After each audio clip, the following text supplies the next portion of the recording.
Buenas tardes, mis amados. En esta tarde vamos a ver lo que fue la Pascua en el Antiguo y Nuevo Testamento. Según Éxodo 12:11 dice, y lo comeréis así, ceñidos vuestros lomos, vuestro calzado y a vuestros pies y vuestro bordón en vuestra mano, y lo comeréis apresuradamente. Es la Pascua de Jehová. Vamos a ver el antecedente histórico. Desde el momento de los israelitas salen de Egipto alrededor de 1445 a.C., el pueblo hebreo, más tarde llamado judío, ha estado celebrando la Pascua cada año en la primavera, generalmente cerca del Viernes Santo y el Día de la Resurrección. Después de más de 400 años de sujeción en Egipto, Dios determinó librar de la esclavitud a los descendientes de Abraham, Isaac y Jacob. Levantó a Moisés y lo designó como su líder, según Éxodo 3:4. En obediencia al llamado de Dios, Moisés confronta a Faraón con el mandato de Dios: deja ir a mi pueblo. Para recalcar la seriedad de este mensaje del Señor, Moisés, con el poder de Dios, hizo que cayeran plagas como juicio sobre la nación egipcia. Durante varias de ellas, Faraón accedió a dejar ir a los israelitas, pero luego no cumplió su decisión una vez que suprimía la plaga. Llegó el momento de la 10ª y última plaga, la que no les daría a los egipcios otra alternativa que expulsar a los israelitas. Dios envió un ángel de la muerte por todo Egipto para que destruyera a todo primogénito en la tierra de Egipto, así de los hombres como de los animales. Como también los israelitas estaban viviendo en Egipto y estaban viendo cómo poder escapar del ángel exterminador, el Señor dio una orden específica a su pueblo. Obedecerle resultaría en su protección para cada familia hebrea y para cada hijo primogénito de ellos. Cada familia debía tomar un cordero macho de 1 año sin defecto y debía matarlo a la puesta del sol, el día 14 del mes de Aviv. Las familias más pequeñas podían compartir un solo cordero, según Éxodo 12:4. Parte de la sangre del cordero sacrificado tenía que esparcirse sobre los 2 postes y el dintel de sus casas. Cuando el ángel de la muerte pasara por la tierra, pasaría sobre aquellas casas que tenían la sangre esparcida sobre ellas. De aquí el término Pascua, del hebreo Pesaj, que significa saltar por encima, pasar de largo o perdonar. Así que por la sangre del cordero sacrificado, los israelitas se les perdonó el juicio de la muerte que vino sobre todos los primogénitos egipcios. Dios ordenó la señal de la sangre, no porque él no pudiera distinguir a los hebreos de los egipcios, sino que porque los estaba preparando de esta manera para salir. Y de aquí la importancia de la obediencia y de la redención de la sangre, preparándose así para el Cordero de Dios, que siglos más tarde quitaría el pecado del mundo. Esa noche en particular los israelitas debían estar vestidos y listos para partir. Según Éxodo 12:11, se les ordenó que asaran el cordero, no lo hirvieran y que prepararan pan sin levadura y hierbas amargas. Cuando se acercó la noche, ellos estarían listos para comer el alimento y partir deprisa. Cuando los egipcios fueran a rogarles que salieran de su tierra, todo sucedió tal como había dicho el Señor en Éxodo 12:29 al 36. La Pascua en la historia israelita judía. Desde aquel momento de la historia, el pueblo de Dios celebró la Pascua cada primavera en respuesta a su orden de que la Pascua fuera estatuto perpetuo, según Éxodo 12:14. Sin embargo, fue un sacrificio conmemorativo. Solo el sacrificio inicial en Egipto fue un sacrificio eficaz. Antes que se construyera el templo, cada Pascua los israelitas se reunían en las casas, mataban un cordero, quitaban toda la levadura de sus hogares y comían hierbas amargas. Más el significado es que volvían a contar el relato del milagro de Éxodo, antepasado de la tierra de Egipto y de la esclavitud a Faraón. Así que de generación en generación el pueblo hebreo recordaba la redención de Dios y su liberación de Egipto. Véase Éxodo 12:26. Una vez que se construyó el templo, Dios ordenó que la celebración de la Pascua y el sacrificio del Cordero tuviera lugar en Jerusalén, según el Deuteronomio 16, 1 al 6, en el Antiguo Testamento. Indica varias veces que se celebraba una Pascua especialmente importante en la Ciudad Santa.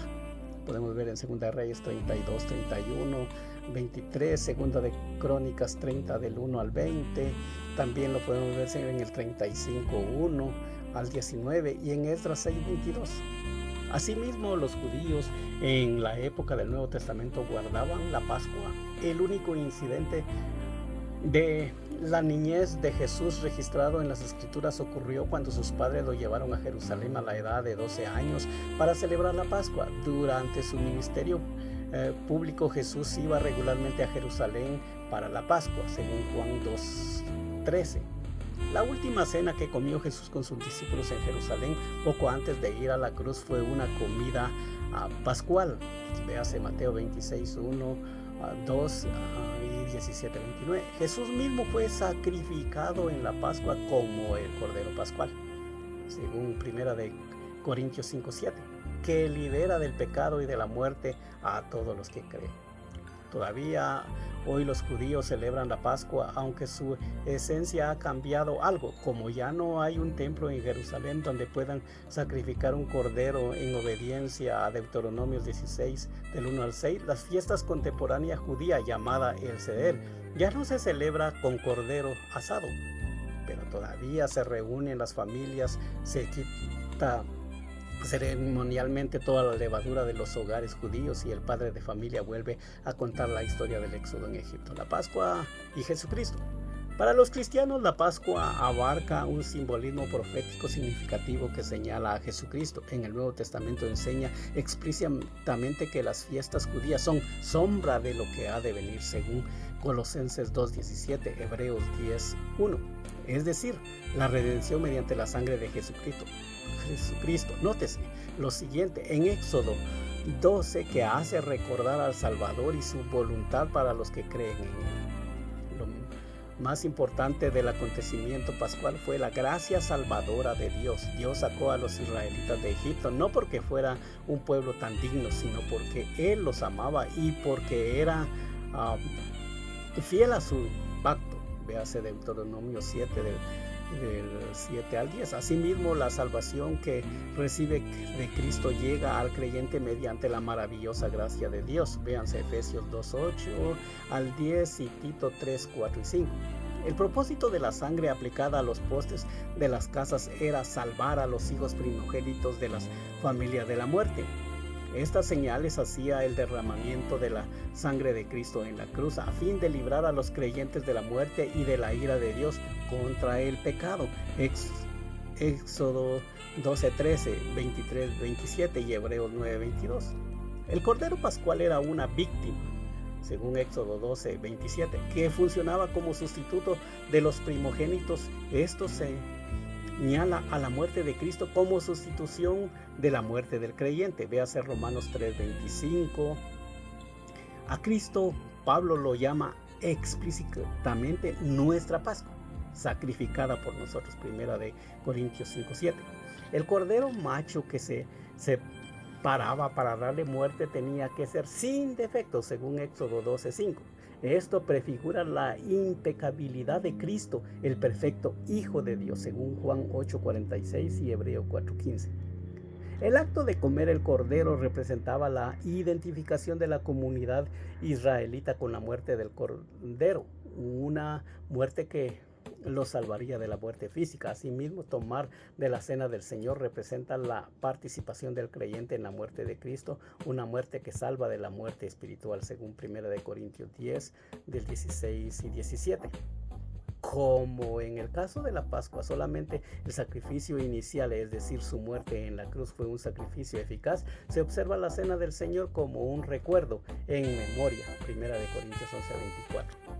La aspersión de la sangre sobre los postes de las puertas se hizo en fe, obediencia, según Éxodo 12:28, Hebreos 11:28. Esa respuesta de fe originó la redención mediante la sangre, según Éxodo 12:7 y 13:21. La salvación mediante la sangre de Cristo es obtenida solo mediante la obediencia. la obediencia a la fe, según Romanos 16, 1:26. Se debía comer el cordero pascual junto con pan sin levadura, según Éxodo 12:8, como en la Biblia la levadura por lo regular representa el pecado y la corrupción. Véanse Éxodo 13:7, nota Mateo 16:6, Marcos 8:15. Ese pan sin levadura representa la separación de los israelitas redimidos de Egipto, es decir, del mundo y del pecado.